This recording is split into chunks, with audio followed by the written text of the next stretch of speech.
বাংলাদেশের মানুষ আত্মমর্যাদা নিয়ে বেঁচে থাকতে চায়। সার্বভৌমত্বের প্রশ্নে, মানচিত্রের প্রশ্নে দিল্লিকে একটু ছাড় দেওয়া হবে না।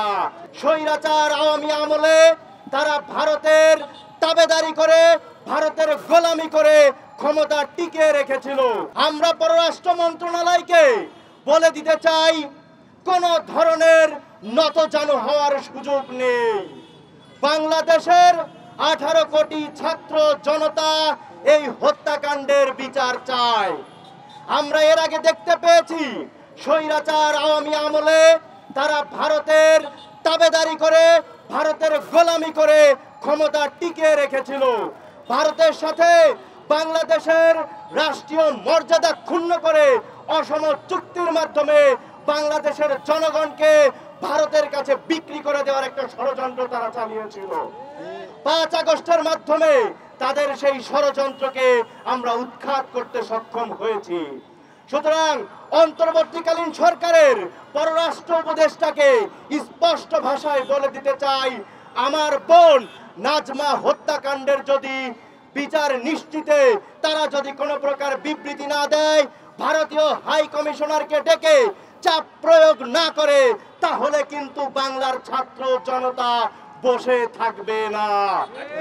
আমরা বলে দিতে চাই, ফেলানি থেকে নাজমা, গুম, খুন, হত্যা, ধর্ষণ বাংলাদেশের ছাত্র জনতা মানবে না। বাংলাদেশের জনগণ দিল্লির সাথে সঠিক প্যাড আর সঠিক তথ্য দিয়ে কেশু সামলে নিব এক হয়ে মোনালিসা স্যানিটারি ন্যাপকিন।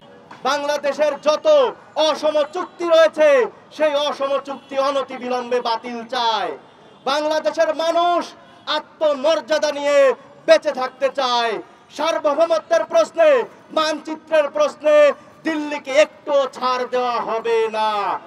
সর্বোপরি আমার বোন নাজমা হত্যাকাণ্ডের সুষ্ঠু বিচারের দাবি জানিয়ে আমি আমার বক্তব্য শেষ করছি। ধন্যবাদ সবাইকে। তাদের নিজেদের দেশের সেকেন্ড ক্লাস নাগরিকের মতো করে মনে করে ইচ্ছা মতো খুন এবং ব্যবহার করেছে।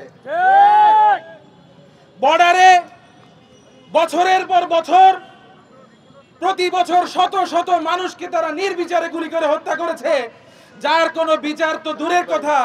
এই বাংলায় তারা যে প্রক্সি গভর্নমেন্ট বসিয়ে রেখেছিল, তারা কখনো বিচারটাও চায়নি, বরঞ্চ সেই খুনে তারা নিজেরাও ইন্ধন জুগিয়ে গিয়েছে।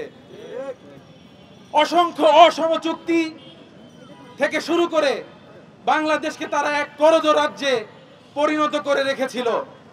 কিন্তু আমরা স্পষ্ট ভাষায় ঘোষণা করতে চাই, 1971 এবং 2024-এর যে জুলাই গণ অভ্যুত্থান, এই দুইটা সিগনিফিকেন্স আছে।